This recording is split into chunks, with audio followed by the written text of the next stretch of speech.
बच्चन साहब मुझे शशि कपूर बहुत पसंद था।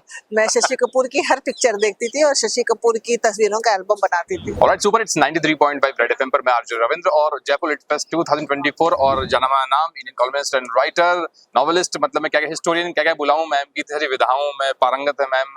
राना सफ़ी जी हमारे साथ में हैं और मैम की नजर कुछ हटके है। अगर आप पिक भी डाल रहे हैं, अगर आप कुछ रेसिपी भी डाल रहे हैं, कुछ है तो वो क्या ऑब्जर्वेशन कुछ अलग चलती है मैम, या देखो हर कोई जो है ना, जो भी लेखक हैं, जो भी राइटर्स हैं या जो भी पेंटर हैं, कोई है वो एक ही चीज को अलग नजरिए से देखते हैं ना, तभी तो उनका अपना, जैसे एक फूल है उसको कि वैन गॉग ने किसी दूसरी तरीके से देखा, सनफ्लावर को किसी और ने किसी और तरीके से देखा। ऐसे ही जब मैं कोई इमारत देखती हूँ या मैं कोई खाने की चीज देखती हूँ, कपड़े देखती हूँ, मैं तो मेरा बहुत दिल हर चीजों में लगा रहता है। तो उसको मैं फिर एक उसमें मैं वो देखती हूँ जो मुझे दिखाई दे रहा है कि हर चीज एक बोलती है। आपका भी जब कई चीज देखते होंगे ना, आपको एक आवाज, एक एहसास होता है उसका, तो फिर मैं उस हिसाब से उसके बारे में बात करती हूँ, जिस तरह से मुझे उसने अपील की, जिस तरह से उसने मुझे अपनी तरफ खींचा। अच्छा मैम, जैसे इन सर्च ऑफ डिवाइन भी है और the lost the forgotten cities of Delhi की भी एक, तो जैसे आप कैसे, मतलब कुछ लोग सूफीज्म से होते हैं, कुछ लोग हिंदुत्व को लेके, आपका कनेक्शन कैसे बैठता है? देखिए, मैं एक कबीर का दोहा है, मोको कहाँ ढूंढो रे बंदे, मैं तो तेरे पास हूँ। तो ये किताब मेरी in search of the divine जो है, सर्च ऑफ द डिवाइन इसी से है, मोको कहाँ ढूंढो रे बंदे। तो आप जो है, मतलब दुनिया जो है, मतलब हर दुनिया, पूरी दुनिया पिछले 20-25 साल में बहुत ज्यादा धार्मिक हो गई है, बहुत ज्यादा मजहबी हो गई है। लेकिन वो मजहब जो है वो रिचुअलिस्टिक है, मतलब एक रूहानी मजहब होता है और एक होता है कि ऊपरी बाहर वाला।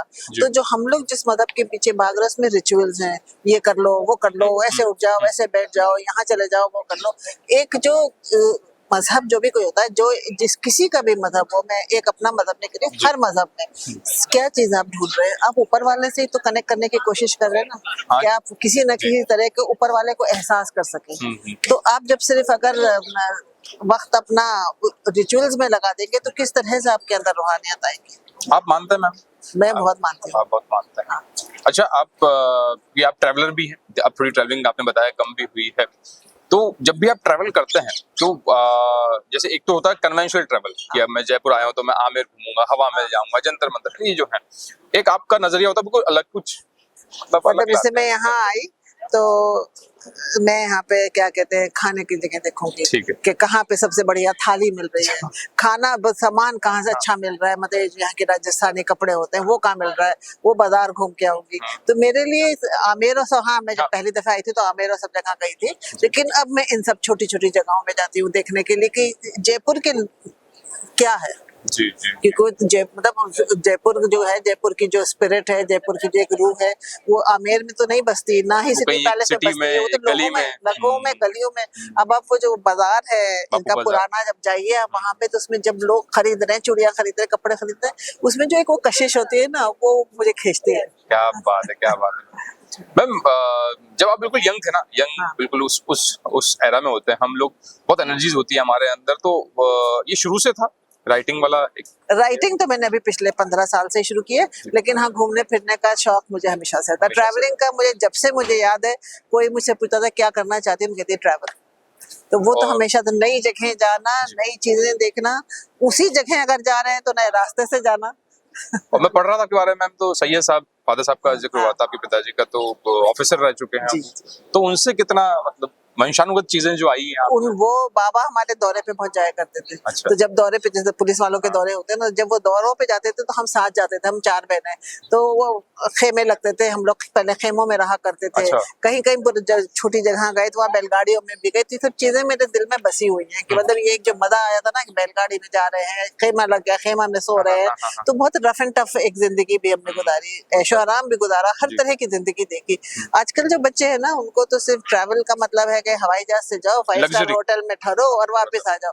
हमारा अलग तरह का था कि वहाँ रहे हैं, वहाँ का खाना भी वहीं खा रहे हैं, चूल्हे पे, मट्टी के चूल्हे पे, लकड़ी के चूल्हे पे खाना पकड़ा है, तो वहाँ बिल्कुल उपलों पे पकड़ा है, लकड़ी पे पकड़ा है, वो खाना खाना, वो एंजॉय करना, लोगों के साथ खेतों पे जाना। आजकल हमारे बच्चे नहीं। आजकल तो मैम कोर्सेज स्टार्ट हो गए ऑनलाइन, किस तरह से ट्रैवल किया जाए, क्या मतलब यंग जनरेशन की बात करता हूँ, एक रिलेटेड बुक है जो रेफर करनी चाहिए यंग जनरेशन को। दिल्ली में तो आप मेरी तीनों किताबें पढ़ लीजिए और दिल्ली घूमिए। उसके अलावा स्वप्ना लिटिल की बहुत अच्छी किताबें हैं दिल्ली के ऊपर, और बाकी जगहों पे जैसे कि जहाँ किताबें जो है मतलब शहर जैसे दर्शाते जो है वो अब ज्यादातर किताबें मुझे लग रहा है दिल्ली और लखनऊ पे लिखी गई है जो मेरी नजर में आई है, और लोगों ने लिखी होंगी बहुत सारी, तो मुझे नहीं मालूम, पुरानी लिखी है बहुत। तो जैसे मैंने वो किताब जो एक लिखी थी saint folk tale and other stories, उसमें मैंने 20 मॉन्यूमेंट्स की बारे में जिक्र किया है। तो उसमें सबसे पहले जो था, मैं गई थी बिहार में, एक है बराबर केव्स, वो 200 BC का है और अशोका ने बनवाया था, और वो गुफाएं हैं, और गुफाओं के अंदर वो थे GBI वो उनकी सेक्ट के लिए बनवाया था, बुद्धिज्म से पहले एक सेक्ट था। तो उसमें मैं जब गई, और जो उसकी दीवारें हैं वो इतनी चिकनी है कि क्या हमारी किचन का स्लैब होगा। अच्छा, और आप ये सोचिए, मैं सोच के वहाँ ग्रेनाइट की हिल्स है ना, तो ग्रेनाइट को उन्होंने पूरा पॉलिश हाथ से किया हुआ है, तो वहां जाके जैसे एक एहसास होता है, मतलब अभी भी मेरे रोंगटे खड़े हो रहे हैं। तो जो मेरे साथ गाइड था, तो उसमें एक अंधेरा सा कमरा था जहाँ पे ये लोग मेडिटेशन करते होंगे, उसने वहां पे ना मुझसे कहा आंखें बंद कर लीजिए, खैर अंधेरा था, ना भी करती तब भी अंधेरा था, और उसने गाना शुरू किया बुद्धम शरणम गच्छामि, और वो गूंजा वहां पे। अच्छा। और मतलब उस वक्त ये एहसास हुआ कि यहाँ पे लोग क्यों काम करते थे, मतलब आप समझिए आप हाथ से एक पहाड़ खोद रहे हैं, आज के जमाने में कोई सोचता है पहाड़ खोद लेंगे हम हाथ से, तो वो शक्ति जो थी वो उसी से आती है ना, आपके फेथ से। क्या बात। और ये फेथ जो है ये बहुत प्योर है, ये बहुत स्पिरिचुअल फेथ है। मुझे आपकी इस बात से वो आगरा फोर्ट याद आ गया, जो पानी की आवाज आती है, वो गाइड कहते भी आप कान लगाओ आपको। तो वो चीजें जो है ना, तब ये तो उसने गाया, और मतलब एकदम मुझे लगा कि ये तो सिर्फ एक डिवोशन है, किसी का एक इबादत है, जिस पहाड़ काटना भी उसकी इबादत थी, मतलब उसकी पूजा ये थी। तो ये सब जगहें मैं कहूंगी लोगों से कि ताजमहल और वो हुमायूं टूम्ब सब तो जरूर देखो, लेकिन ये छोटी जगह हैं, जैसे ये बिहार में ये बराबर केव्स हैं, ये सब इस जगहों पे जाओ। बुरहानपुर में जहाँ पे इनका सबसे पहले बरियल हुआ था मुमताज महल का, उसके बाद उनके जनाजे को, वो उनकी बॉडी को लाया गया था मैयत को आगरा। तो ये सब जगह है जो हमें घूमना चाहिए, ये सब हमारे एक इतिहास का, तारीख का एक वो है। हम जैसे लोग अब जब आपसे मिलते हैं तो बड़ा अच्छा लगता है, आपके फैन, आपके फॉलोअर्स कह सकते हैं, आप हम फैन कह सकते हैं, लेकिन जब आप हमारी उम्र में थे या उस एज में थे, तो आप किन के पीछे, कोई ऐसे दिलीप साहब थे या कुछ ऐसा, बच्चन साहब थे या? मुझे शशि कपूर बहुत पसंद था, मैं शशि कपूर की हर पिक्चर देखती थी और शशि कपूर की तस्वीरों का एल्बम बनाती थी। क्या बात है, आज ये भी खुलासा हुआ।